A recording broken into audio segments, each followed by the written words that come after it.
We're going to be talking to Tina, who is one of our star students.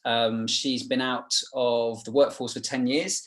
And she's now entered a role as a cyber security analyst. And that's what this seminar is all about. It's re-entering the workforce in cyber security. I'll start by saying I'm Jono. I'm head of global marketing here at The Learning People. I've been with the company for 8 years, and we've just seen absolute exponential growth, particularly throughout Australia and New Zealand over the last 4 years. We've got over 40,000 students worldwide. I'm based in Brighton in England, and then we've got homes in Ireland, Australia and New Zealand, and we're venturing out into other territories as well. So it's a really exciting time for us.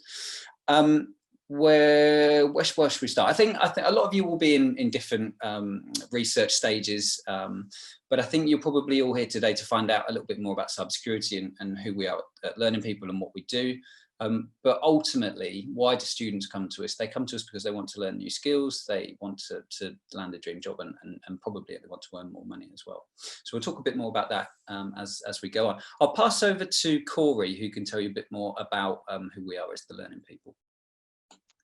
Sure thing. So Learning People, basically we're an online training provider, and we specialise in industry skill-based learning and international certifications. Our mission, quite simply, is to help people reach their training goals, and they can range from wanting to change career, just validate your experience, upskill into higher paying jobs, or sometimes just to learn a new skill to help with your business. We've found that most people over the years have been wanting to change career.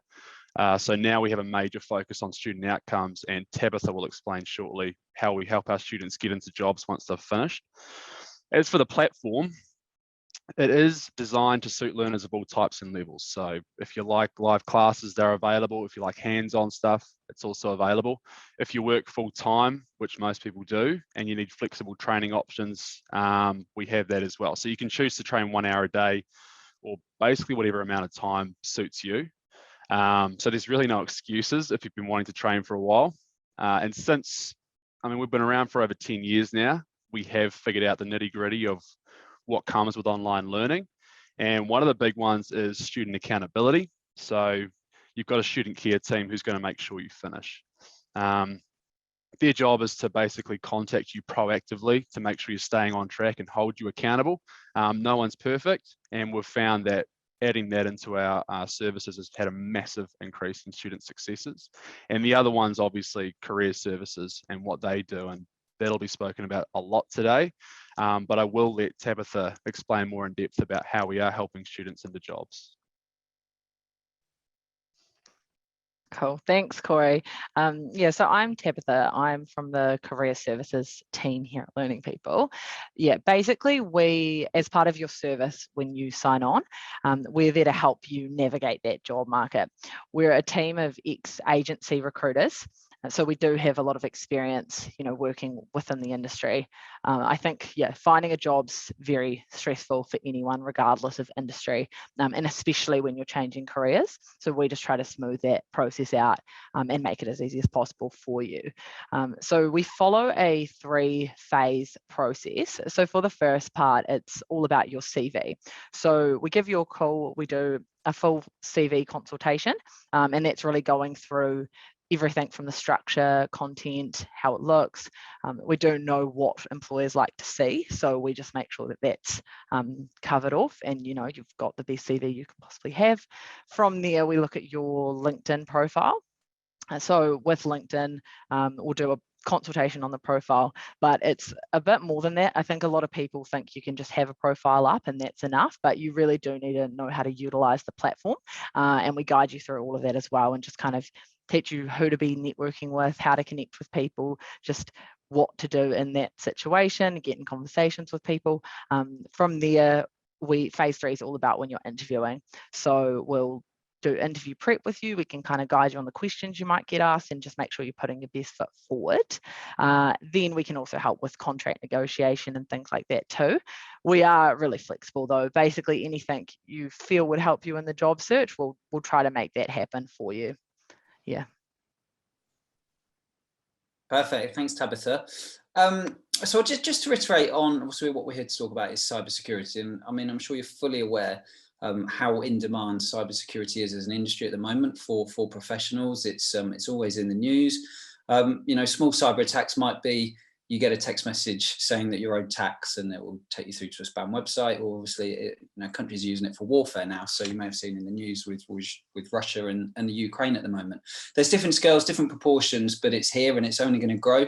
And then the recent stats show that for every 3 roles, there's only 1 professional to actually fill that role. That's how big the demand is for cyber experts. Let's talk to Tina. So I love running these seminars. We try and do them as regularly as possible. And for me, working in marketing, you know, it's great. You know, my job is to promote our courses and career packages essentially, but to meet the students that have gone through that full journey from coming to us and inquiring to learning new skills and actually landing their job. That's why I do what I do. So Tina, let's hello. 8 o'clock, bright and breezy start in Melbourne. How are you doing today? Good. Good, excellent. So let's start with, tell us a bit about a background from you, if you can. What's your career journey today, and why did you choose to get into cybersecurity? Okay, so I hadn't been working for about 10 years. I've been looking after my family, and it got to the stage where I was stuck at home, dead or grown, and I was just trying to work out what to do next. I knew I couldn't do nothing because I was getting bored, and I loved mystery and logic puzzles. So when Facebook started giving me you should do cybersecurity with the learning people, it came up often enough that I thought, yep, you know what, I have nothing to lose. So I thought, why? It makes a phone call, right? Nothing. So I gave them a phone call, and it was really easy. Julia worked me through the process because I was a bit concerned. I hadn't worked for 10 years. I didn't come from an IT background. I actually came from customer service. So it's not even close, you know. The only thing you've got in common is dealing with people, which is a very important +1 in the cyber industry, by the way. But I had no background in IT, and I was still caring for my disabled daughter in the background. So I didn't even know whether or not I could do learning, but I did. And now I work from home as well. So I managed to have all the pieces fall together at the right time. And now I'm working in cybersecurity. So why cybersecurity out of all of the different industries in IT? What was it that appealed to you? Growth. I've got to admit, a lot of it's very tactical for me. I used to work in an industry where I used my hands a lot, and I got osteoarthritis. So I had to have surgery on my thumb. I can't do typing anymore. So I needed something where I wasn't going to be doing something relied on hands a lot. So it's just basic typing. And I wanted something where the fact that I was getting older wouldn't actually work against me. So I looked for an area that was a growth area, something where the chance of not getting a job is slim. And that's exactly what cybersecurity offered. Plus logic puzzles. Who doesn't love a good mystery? So it's problem solving. Obviously, you saw the demand as we discussed, and the act for cyber professionals. Did it phase you actually going kind of back into education as it would be, and sitting exams and learning new skills, or was that part of the excitement? Heck yeah. Yep. I had no clue. Like, in this industry still, I'm very much behind in the use of computers. It's a standing joke that I'm probably as old as the 2 people that I work with combined. Like, when you put their ages together, I'm about the same age as them. So there's a standing joke that I learnt on a computer that was so big in a basic environment, which is just, they'd look at me and they go, I've never even heard of that. So I felt like a dinosaur. And to go into such a fast-paced industry that was so IT-based, I was not sure that I could do it. But the learning platform's actually really easy. I really, really found the formatting really easy to work with. So, which is, you know, it's great to hear. And moving into tech, that's going to be a fast-paced industry forever, isn't it? There's always new skills to learn, particularly in cybersecurity. So you talked about having a background in customer services, medical administration. So what transferable skills have you taken into cybersecurity in your role as a cybersecurity support analyst? they're really big on plus ones in cybersecurity because there is such a growth need and a need in the industry. So people that come into cybersecurity now, they don't have the 10 years experience. They're having trouble getting people. So it's really what other transferable skills are. Customer service, there's a lot of customer meetings and reporting to do. Basically, we have monthly reports that we send back to our customer because of the type of role that I'm in. Problem solving, the ability to work either in a team or side by side. There's a lot of role rotation, so you need to have the ability to think on your feet and be a bit adaptable. So all of those things that I got from the other things that I've done, time management, the ability to follow procedures and protocols, they're things that I did in just basic everyday life, but they're really significant. I'm not sure. I don't know if you're breaking up a little bit, Tina. Can you hear Tina all right, Tabitha and Corey? It is muffled a wee bit. Just muffled, yeah, a wee bit. Damn it, would you like me to answer again? No, I mean, that is absolutely, I can hear you loud and clear what you just said. That was perfect. But no, we got the gist of it for sure. So let's break down your journey of coming to the Learning People. So you enrolled on to your career package into cybersecurity. How many exams have you passed? And then before you started the process with career services and getting interviews? So there is all of the 4 CompTIA backgrounds. In order to do the certified acting, you have to have the CompTIA behind you. And you start off small. So I think I started off with A+ and networking. And then from there you move up to Security Plus and then pen testing. And then once you've finished all of those ones, you then move up to the EC Council certified of all of them. So it's a bit of a progression. But the A+ in network is a very easy start. So it gives you all the basic backgrounds that you need. So as you do each course, it builds on what you learned from the last one. So how long did it take you to go through that and pass the exams and learn the skills before you actually got your interview, Tina? When I started my first exam, I smashed out in, I think it was between 3 and 6 months. Okay. We didn't have COVID at that point in time though. And COVID was a different overlay for me because it meant my life got busier. So it took me a while to do the next one. But my first course, I'm pretty sure it was 4 months. The whole process took me 2.5 years, but there was nearly a year that I took as gaps in between all of the processes. And this is your obviously you're caring at the same time. How did you find that the kind of work-life balance to fill in the time for studying? How many hours were you doing a week? So I actually started off doing this as a full-time gig. I looked at it like I was doing a university degree, basically. So what I did was set myself up in the morning. I went and made sure my daughter was okay.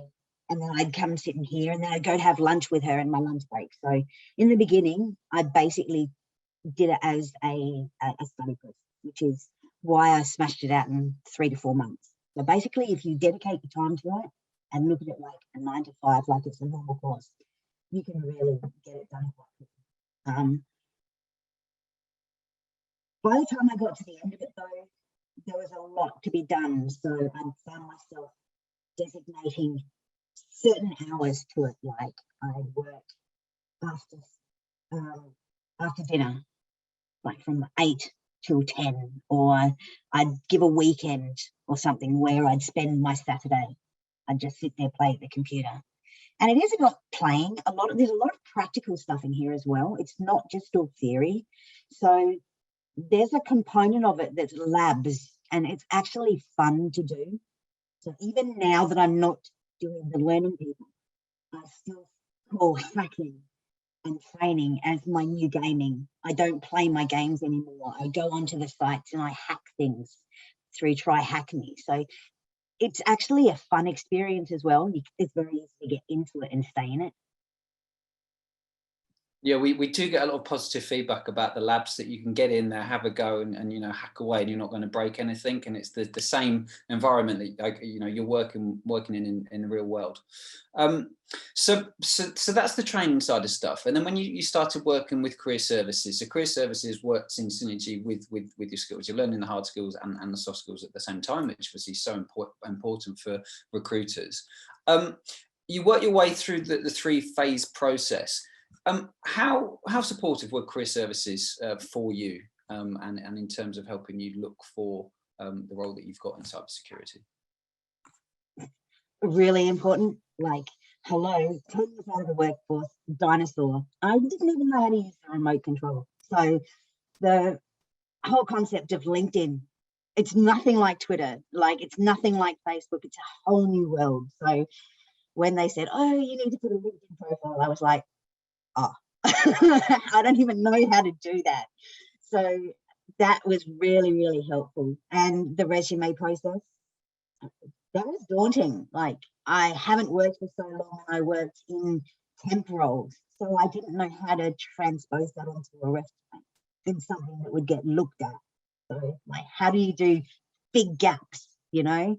How do you work that through when you're applying for roles? And even what roles to apply for. That was really significant.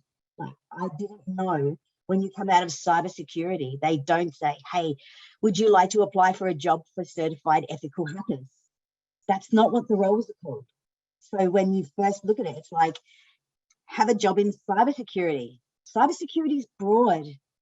There's pen testing, there's hacking, there's the SOC side of it, there's the engineering side of it. There are so many different components. So career services was really helpful.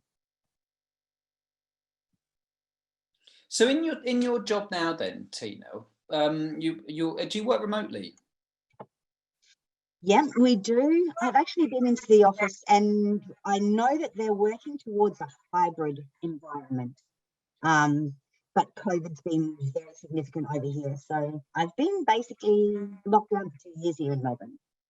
Like, we go back to the office a couple of times between the lockdowns, but yeah, I've been working remotely the entire time. I interviewed remotely.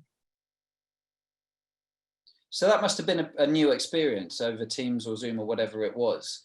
I mean, obviously you fared well, but was it a daunting experience, or you just kind of get on with it? First world problems. I didn't know how to do anything with my background.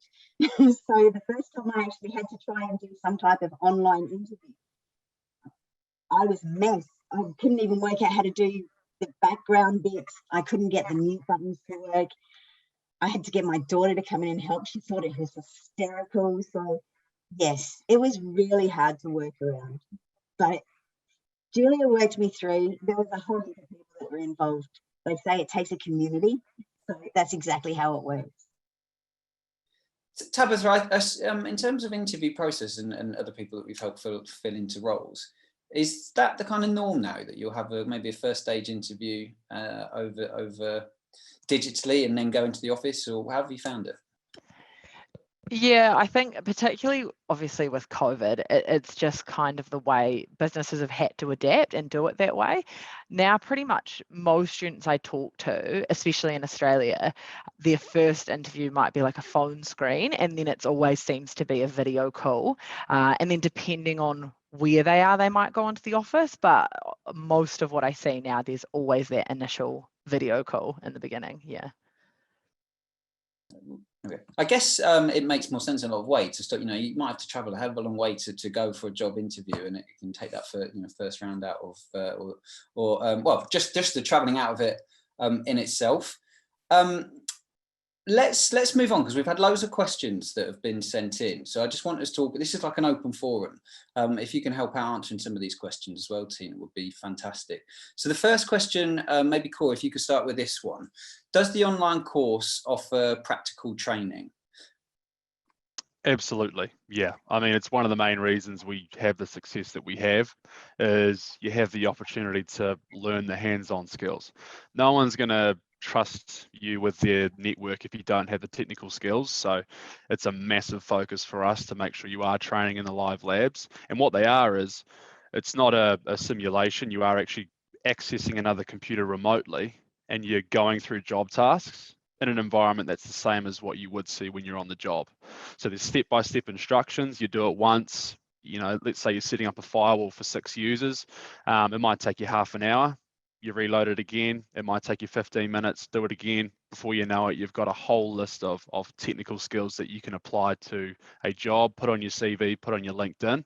And it's very, very important for proving to prospective employers that you can do the job. Because as soon as you prove that you can do the job and you're a good person, you are extremely marketable for those jobs. Thanks for touching that in. And Tina, obviously you just touched on this. Did your current employers ask you for a portfolio, or have you had that hands-on experience? They asked, I actually had to do a test. One of the interview phases was, as Tabitha said, the first thing I had was the phone interview. Then I had the video interview. We had a small break in COVID, so I went in and I had a face-to-face interview. And while I was there, part of the thing that I had to do was a practical interview. And that was basically asking me to do, and it was almost identical to what they'd done in the labs, was just to basically go through this piece of data and give them information regarding it. So it was basically a printout from one of our data analysis. And we were asked to identify what we thought was actually happening in this scenario. And it was just so similar to what I'd been training with. It was good. So was it challenging, or did you just know exactly what to do there and then? No, it was challenging. It wasn't like there's a certain element of having to know your stuff before you go in and do these things. But, you know, it was along the same lines of everything that I'd been doing. But no, nothing in this world is stable. Everything's so fast moving that when you're learning, these concepts move past really, really quickly. So it's a really good basic structural guideline for what you need to as a marketable skills when you get into the business.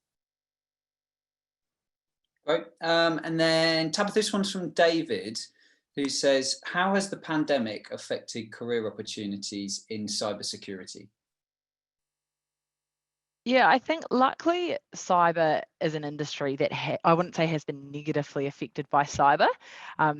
Simply, like, there's just such a huge skills shortage in the industry. There just isn't enough people in Asia Pacific with the right certifications and the right skills. So I don't think that changed from COVID happening. It's across other areas of IT as well, like cloud development. It's just still, you know, they just an industry that they still just need people. Another thing with COVID is obviously, as Tina is now doing, there's the ability to work remotely. So I think, if anything, that's kind of created more job options, just because companies have had to get a little bit more flexible with their way of working, which has massively come in with the pandemic across every industry. But obviously within cyber and IT, you're doing everything online anyway. So there's no reason you can't do it from home. And I think, like, that was already a thing probably in cyber, but now with the pandemic, it's just more and more common. Like, you can now apply for jobs in other cities and even countries. So, you know, it kind of has increased jobs in that way. And yeah, there's always just been plenty of jobs, and I don't think the skills gaps shortened at all, even with the pandemic happening. So yeah. And Tina, you were shaking your head, assuming because you work remotely and it's not affected, you know, your opportunities at all. And as soon as I got into the position that I was in, they started looking for more people. For the last 6 months, they're looking for people. There is such a skill shortage of people with marketable skill sets that they are still looking for people. Like, we have the same, oh no, actually, when I first got in here, about 3 of our people left the position that I'm in. Like, we lost an engineer, we lost one of the data analysts, and that was basically because they'd been poached for better jobs. So that left a hole in our role that I was actually working in. And they've been trying to fill that role for the entire 6 months that I've been working there. They cannot find the people with the skill sets that they need to get into them. So we've been looking for, there's 2 engineering roles that they're looking for. There's a data analysis role. There's incident responder roles. They're just consistently advertising and recruiting. I get bonuses if I can provide names of people with skills that can actually get to a second interview. They are so desperate for people in the cyber world. And I work for a managed service provider. So what that means is we manage someone's network for companies that work remotely, which is everyone during COVID. So this industry is just getting bigger and bigger and bigger. So the need for people is just getting worse. There's just a hole in the market. On that, Tina, like I see it all the time with companies that have had their job ads up for 6 months plus. And if anything, it's just meant that they have had to get more creative from their typical style of recruiting. And I am seeing a lot more. That means that they will take on people at that entry level with no experience. And then you work your way up. And like you say, after a year or two, then you can go on and get offered better jobs. And then they, keep bringing people through. So it is really, really good in that sense. Exactly. It was the +1 that got me my job. The cyber experience, the EC Council, but I didn't apply. I applied for a data analyst role, which was way above my pay grade, but I applied for it anyway. And they applied me a graduate role as a support analyst. So I'm on significant money now, much better than what I was on before. I didn't get the role that I was after, but I got in there with no experience, other than the training that I'd done and the marketable skills that I brought from the other roles that I'd done before. That's super exciting, right? Isn't it? If you're going to retrain into a career, particularly like with you, Tim, you've had no kind of experience. Maybe you say going from novice to pro. You want to know that when you're in that industry, there's career progression. You don't want to just become stagnant. And with that career progression, you got the pay scale as well. So that's super exciting in terms of cybersecurity. So with that, and from what you just said about the demand, what advice would you give to everybody on the session today if they're looking to enter a career in IT or bite the bullet and enter into cybersecurity?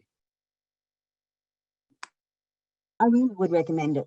Like, there is so much need and so much diversity, and it's such a growth industry that if you are looking for something that will get you out of a low paying job or an unstable job or a situation where you're low income, it's really easy to do. The Zip Money made it really easy. Like, I paid for my course through Zip Money. I'm still paying for it, but that's okay because my first 3 months paid for my course.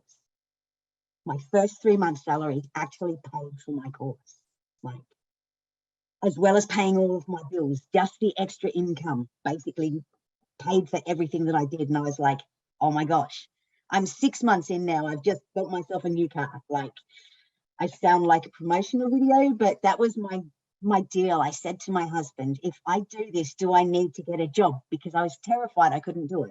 And he said, no, darling, you don't need to get a job. And then I convinced myself if I could get a job, then I would reward myself. So I just bought myself a Nissan X-Trail.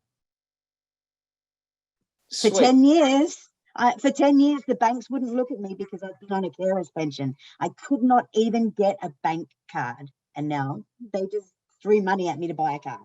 It's a whole different world.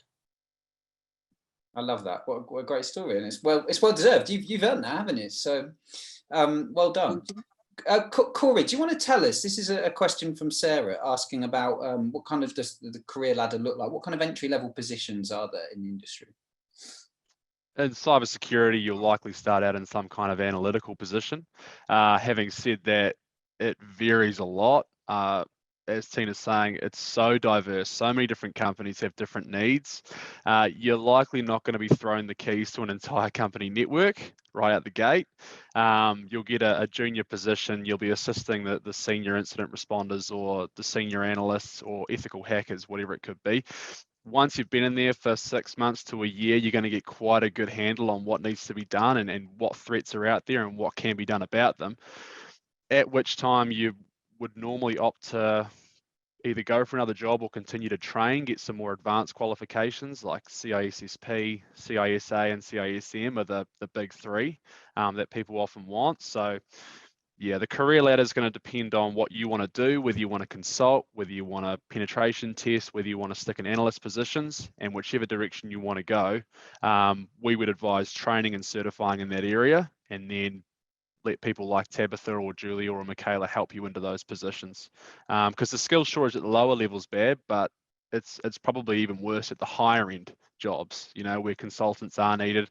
As Tina says, it's the plus ones. Like if you have a strong capability to communicate with CEOs and tell them, hey, your network's really rubbish, it does take guts to be able to do that. But if you have those transferable skills, those jobs at the higher level are pretty easy to come by. Tina, just following on from you're talking about the day in the life of what you do as a cyber analyst. You talk about problem solving. What would be, can you give a tangible example of a problem that you've solved recently? Or a particular task that you've had to work on? Yeah. Yes, I can. So quite often, one of the things that I have to do is whitelisting behavior. A little bit of background, I work for a managed service provider. So we have sensors that are installed into their network, and we monitor the health and safety of their network. So through a whole heap of different platforms, most of them proprietary brand ones, we monitor them for viruses, and we basically stop bad stuff from getting onto their network. And the problem with that is if you go to install something, that's generally seen as a bad thing unless it's whitelisted and you know to expect it. So a lot of the things that I have to do is whitelist stuff. Sorry to be so basic with it. But the problem that you have is it's not easy to know what it is that you're whitelisting. A lot of programs are made up out of applications, are made up of so many different components now. So you have different processes. And every time you unblock one process, another process has to come up. So I find that I have to spend quite a lot of time working with customers on the phone. So as stuff comes up, as errors come up, that I can actually work with them side by side and then establish how do I actually identify which process is the one that's causing the issue. So there's a lot of communication back and forth between me and the customer. I did not expect there to be so much customer facing, but once I actually found it, it was really, really, really cool because I'm in my element with this. The skills in the platforms, every place that you work uses a different platform. They're going to train you in that platform because a lot of them are custom made. They're bespoke systems. So the things that you learn in the practical are what gets you into the foot in the door, but they'll continue to train you, so you don't need to worry about like whether or not you're getting the right skill set to get in.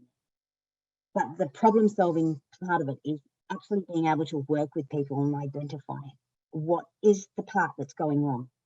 How do I find that? And it's generally a matter of elimination. It's that mystery, like it didn't work on this one, or what happens if we press this one? What if we try this one? Now, how did that work? Cyber security is 100% testing and reevaluating, and that's what you find in the exams too. Are you good with Sudoku and word puzzles as well? Do you like all that? Yes, Yeah. yes, very much. That was the draw card. Like seriously, the whole concept of being able to. Like, I'm actually working in data analysis at the moment as a support analyst. I'm doing an analyst role. But between you, me, and the rest of the world, I guess, pen testing is my true love. Off screen, I'm still doing my penetration testing and my hacking. I'm still growing those skill sets because the concept of being able to pick that lock and find that weakness, that's kind of cool fun. As I said, it's the new gaming. I gave up Fallout for it. And once you get that exam, you'll be able to get a caravan to go on the back of your Nissan as well. I've got one already. No, there you go. It was my reward present from my mum. Brilliant. Okay, final question then. It comes from Zane. Tabitha, this is for you. Zane says, I struggled to write a good CV or job application that show off my skills. Do you offer any support in this? Yeah, definitely. So I think, sort of touched on it earlier. But as Tina mentioned, I think most people absolutely dread writing a CV, and particularly if you haven't worked in a while, it's just quite a daunting thing. And I don't think it's natural for people to sell themselves. Like, no one really likes to talk positively about themselves for some reason, and really highlighting that in a CV. It's common, and we help with all of that. So we'll basically do the full CV consultation. If you are someone who doesn't have experience, obviously we really focus on highlighting your transferable skills from your previous roles, because they're still important. As Tina said, there's still things within other roles that relate to cyber, like even the people side of things. If you've got people skills, you are a really sought after person, because you are dealing with clients and customers and things. Then obviously we go through everything, and even how to list the certifications, and do a bit of a technical skills section. So even though you don't have experience, you do still have those practical skills from the training, and we just make sure that that's all highlighted really well in your CV. In terms of the actual job application, we can sort of have a look at the job descriptions and even read through them with you if you're not really sure what roles you're looking at, and just get a bit of an idea of what you like, what you don't. And then we can kind of help with the cover letter, like making sure they match up is really important. And then even little things like when you've applied, when to follow up, when to ask for feedback, just everything around the process we do help with. So yeah, there will be that support for sure. I'm just conscious of time. Thanks, Tabitha. So Tina's you're working from home today at 10 o'clock, aren't you? So we've got 20 minutes. So I just want a final question for you, Tina. Would you say it's been worth the investment? Oh yeah. Yep. I actually got offered 2 jobs. The first, when I got my initial job, I got the role at Interactive offered to me, and that same day, after applying for about 20 different roles, on that same day, I actually had NAB Bank rang me and asked me whether or not I'd like to work with them as well. And I actually went through a whole process where I had to toss up which of these particular roles I actually wanted to take. One was better money, one was better opportunity. I worked with Career Services on that one too. They showed me how to play them off against each other, which was really, really helpful. So there was a bit of a negotiation process that took part. So that was fun. But I ended up going for the managed service provider because I knew that it would give me more of a chance to grow. If you're looking at doing something like that, that's really, really cool. It's very much worth it because there's something for everyone in there.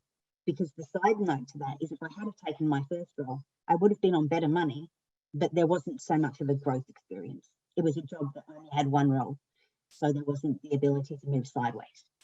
So if you wanted to do that type of role, those jobs are out there. If you want to continue to grow, those jobs are out there. It's such a good investment. Such a good investment.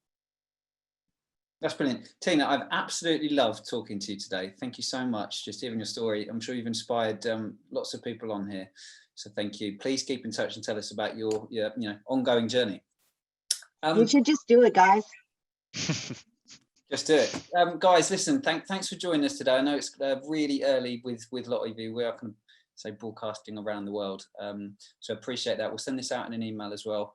And we look forward to speaking with you and helping you moving forward. So Corey, Tabitha, as always, thank you, but big thank you to Tina. All right.